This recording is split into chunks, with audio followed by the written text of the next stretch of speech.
दोस्तों, अगर आप भी ज्येष्ठ पूर्णिमा के दिन 8 बजे के बाद स्नान करते हैं तो ये वीडियो आपके लिए है। इस महापूर्णिमा के दिन गलती से भी इस समय स्नान कभी मत करना। ये है स्नान करने का सही समय। दोस्तों, ज्येष्ठ पूर्णिमा व्रत 14 जून 2022। इस पूर्णिमा में व्रत पूजन करने से चंद्र दोष दूर होता है। भीषण गर्मी के प्रकोप से बचने के लिए लोगों को प्राय सरत रहना चाहिए। ऐसे में किसी भी व्रत पूजन का विशेष महत्व है। अगर पूर्णिमा के दिन व्रत किया जाता है तो उसे पितृदोष से भी मुक्ति प्राप्त होती है, संतान सुख भी प्राप्त होता है और चंद्र दोष भी दूर हो जाता है। 14 जून को आप दिल खोलकर नमक का दान अवश्य करें। इससे माता लक्ष्मी की कृपा प्राप्त होती है और पितृदोष भी समाप्त हो जाता है। ऐसे में चंद्र देवता होते हैं प्रसन्न। इस समय स्नान करना ना भूलें। लेकिन क्या आप जानते हैं, कई लोग ऐसे हैं जो गलत समय पर स्नान करते हैं, जिसके कारण उन्हें पाप लग जाता है।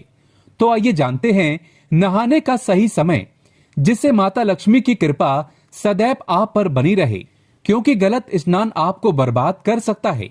दोस्तों, कल मंगलवार का दिन भी है, क्योंकि मंगलवार को स्नान करने से महाबली की कृपा प्राप्त होती है। इससे आपका मंगल शुभ स्थिति में आ जाता है। दोस्तों, अगर आप भी 8 बजे के बाद स्नान करते हैं तो ये जानकारी जरूर देखें। दोस्तों, नहाना भी हमारे लिए रोजमर्रा का एक बहुत ही जरूरी काम होता है और नहाने से हमारे शरीर को होने वाले फायदे से हम सभी वाकिफ हैं। शास्त्रों के अनुसार नहाना एक महत्वपूर्ण और उत्तम कार्य होता है। लेकिन क्या आपको पता है कि नहाने का भी एक सही समय और सही तरीका होता है? हम अक्सर अपनी इच्छा और सुविधाओं के अनुसार दिन में कभी भी किसी भी समय नहा लेते हैं, लेकिन हमारी ये आदत बहुत गलत होती है। इसके फायदे कम और नुकसान ज़्यादा होते हैं।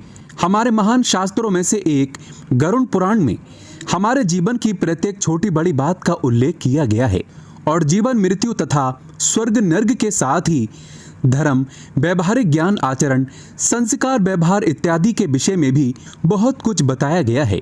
आज हम जानेंगे गरुड़ पुराण के अनुसार नहाने के लिए कौन सा समय उत्तम होता है, स्नान कितने प्रकार के होते हैं और उसका क्या लाभ और क्या हानियां हैं। अगर आपने अभी तक चैनल को सब्सक्राइब नहीं किया है तो इसे सब्सक्राइब कर लीजिए और इस बेल आइकन को दबाना ना भूलें और वीडियो को लाइक जरूर करें। तो आइए शुरू करते हैं। दोस्तों, सबसे पहली बात, स्नान कितने प्रकार के होते हैं। शास्त्रों के अनुसार ब्रह्म स्नान, देव स्नान, ऋषि स्नान, मानव स्नान और दानव स्नान ये स्नान के मुख्य प्रकार होते हैं। इन्हें समय के अनुसार वर्गीकृत किया गया है। गरुड़ पुराण के अनुसार ब्रह्म मुहूर्त में किए जाने वाले स्नान को सर्वश्रेष्ठ माना गया है। ब्रह्म मुहूर्त यानी कि रात्रि का अंतिम पहर और सूर्योदय से ठीक 1.5-2 घंटे पहले का समय, यानी कि सुबह 4 से 5:30 बजे तक का समय होता है।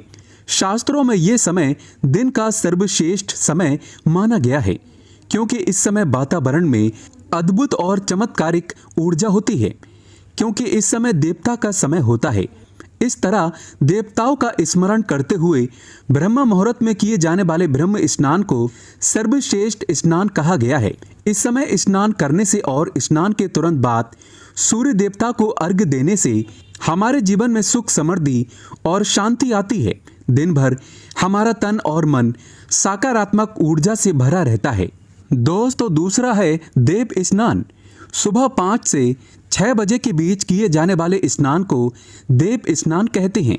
सभी पवित्र नदियों का स्मरण करते हुए किए जाने वाले स्नान को श्रेष्ठ स्नान माना गया है। इस समय स्नान करने से हमारे शरीर में सकारात्मक ऊर्जा का संचार होता है और सभी प्रकार की नकारात्मकता और बुराई हमारे शरीर से बाहर निकल जाती है। इसी तरह देव स्नान के समय स्नान करने से हमारा तन और हमारा मन शुद्ध होता है। दोस्तों, तीसरा स्नान, सुबह सुबह जब आकाश में तारे नजर आते हैं उस समय किए गए स्नान को ऋषि स्नान कहते हैं। ये भी श्रेष्ठ स्नान माना गया है। इस समय स्नान करने से हमें मानसिक शांति मिलती है। दोस्तों, चौथा स्नान, 6 से 8 बजे के बीच किया जाने वाला स्नान मानव स्नान कहा गया है। ये स्नान सूर्योदय के समय या सूर्योदय के ठीक बाद में किया जाता है। इस समय स्नान करना भी अच्छा माना गया है। शरीर में दिन भर सकारात्मक ऊर्जा व्याप्त रहती है, जो हमें किसी भी कार्य को करने के लिए उत्साहित करती है। दोस्तों, 5वां स्नान सुबह 8 बजे के बाद स्नान करना हमारे शास्त्रों में सही समय नहीं माना जाता। इस समय वातावरण में दिव्य शक्ति बहुत कम हो जाती है, इसीलिए मनुष्य में उत्साह और ऊर्जा की कमी दिखाई देती है, जिससे वो दिन भर आलस का अनुभव करता है। पूरे दिन शरीर में सुस्ती भी रहती है और किसी भी काम में मन नहीं लगता। इसीलिए 8 बजे के बाद कभी स्नान नहीं करना चाहिए। जो कि महिला 8 बजे के बाद स्नान करती है, उसके जीवन में सदैव दुर्भाग्य बना रहता है और घर से सुख समृद्धि चली जाती है। दोस्तों, 6ठा स्नान दानव स्नान। दोपहर 12 बजे के बाद किया जाने वाला स्नान को दानव स्नान कहते हैं। सूर्योदय होने के बहुत समय बाद भी जो लोग स्नान नहीं करते, उनके मन में दिन भर क्रोध, नकारात्मकता, कमजोरी, चिड़चिड़ापन बना रहता है, जिससे इनके काम में मुश्किलें आ सकती हैं।